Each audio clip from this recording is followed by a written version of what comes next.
tanah. Ya baik. Selamat sore Bapak. Sore. Kami dari kedua yang datang tujuan ke sini untuk mau cari Bapak sekalian. Jadi saya serahkan.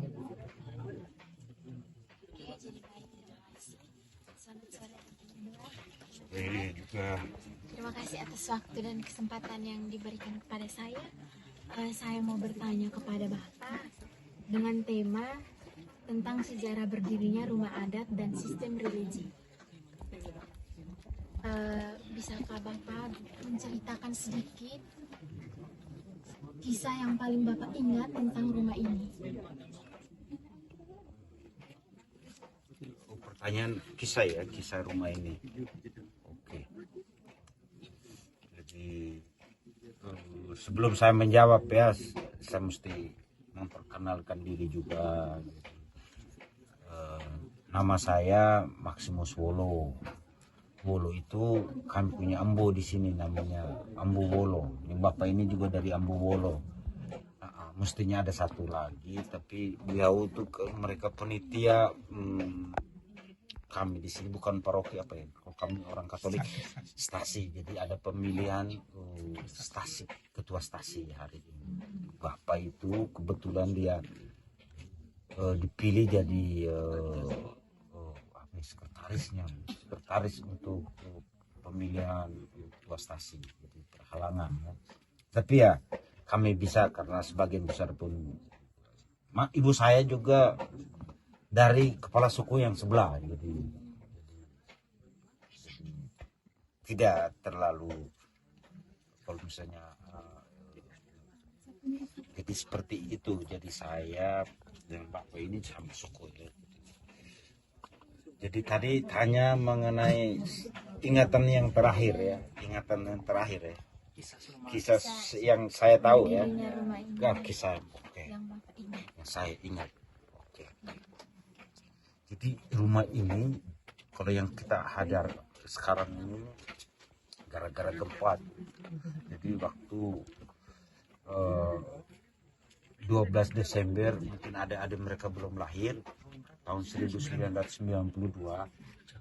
kan sudah terjadi gempa bumi ya, gempa bumi dahsyat, bahkan tsunami ya di utara. Di kampung ini pun bersyukur tidak meninggal ya, tapi ada dari kampung tetangga kebetulan ada di sini meninggal, ada dari Sukoria betul lewat masih jalan lama. Keberadaan rumah ini, jadi kami hanya batu-batu ya, ada ya tadi sesuai dengan pertanyaan, hanya batu-batu yang sempat saya lihat rumah itu, nanti saya bisa jawab itu. Tetapi yang kondisi yang sekarang ini hanya batu-batu fondasi yang di bawah itu yang kami masih gunakan.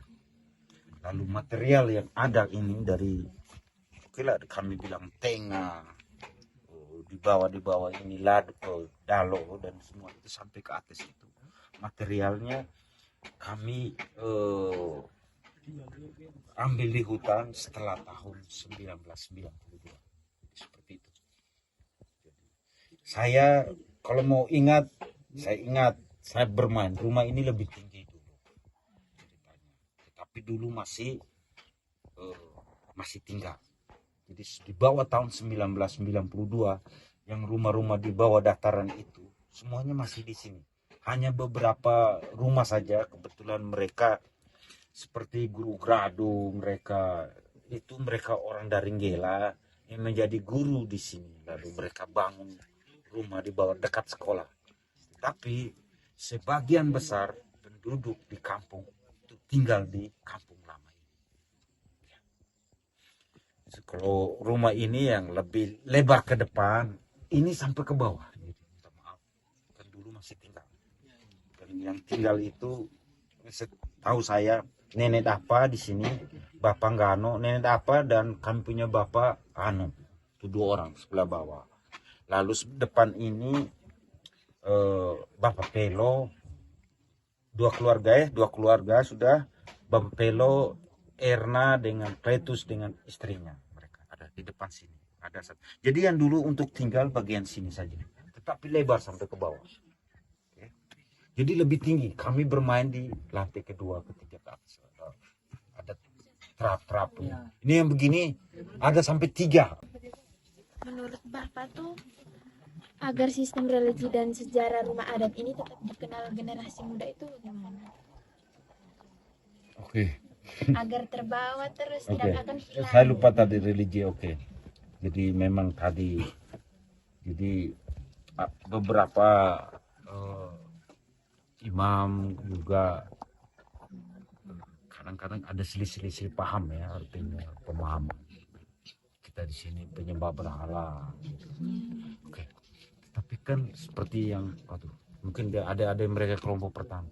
Kita ini kan sejak ada sampai sekarang ini kan tanah nenek moyang. Dan kita harus jaga. Beda dengan di kota. Kita bisa beli, bisa jual. Di sini tidak bisa jual beli tanah. Tanah ini kan ya, untuk dapat ini, kakak ini juga akan bisa bantu jelas sebentar. Karena kita punya kan kita sudah dapat hak nih, dapat tanah ya. Yang kewajiban kita apa? Taurau, artinya melakukan ritual adat. Kami bilang di sini kula. Jadi masing-masing itu bertanggung jawab dengan lahan yang dia dapatkan. Jadi setiap ritual adat harus bertanggung jawab. Oke. Jadi untuk itu dari segi religi, dari keagamaan, kita jangan sampai mengintervensi. Artinya jangan meniadakan. Karena kan agama mengajarkan hal yang baik-baik saja. Tapi tidak kasih kita tanah juga. Kadang-kadang saya juga kalau sampai dia naik darah, saya juga ikut naik ini juga. Kan gereja kan hanya mengajarkan kebaikan. Tapi kan gereja tidak pernah kasih kami tanah satu jengkal pun ini di sini. Justru tanah kami berikan kepada gereja untuk seperti aula kami hibahkan.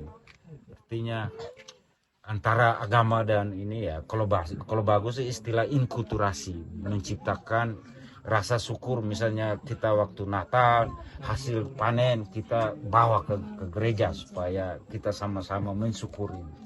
Dan sejauh ini ya seperti itu. Hanya berapa saja yang tadi ya kadang-kadang maunya tidak bisa benar sepihak. Jadi menyeimbang gitu. Menyimbang ya artinya. Religi dan adat ya. Jadi seperti itu. Mungkin kayak ngalah bantu antara agama antara agama dan adat. Agama ini mungkin ikut adat lebih dulu. Adat lebih dulu agama. Iya benar. Iya. Adat diadakan duluan. Ya. Maka jadi ikut klasik kan sama-sama ada keseimbangan agama dengan adat. Itu saja yang saya bisa terangkan.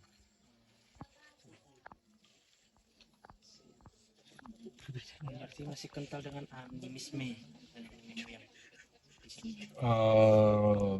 Ya boleh dibilang kental ya, karena kita yakin percaya rumah di sana itu kan jadi sebelum dulu pertama kan untuk maaf ya, kalau ada yang muslim ya muslim mungkin di tempat lain ya, tapi kami kebetulan di sini mayoritas ya, selain kami tetap menjaga tradisi yang kepercayaan yang dari orang nenek moyang, tapi juga Katolik ya kami di sini.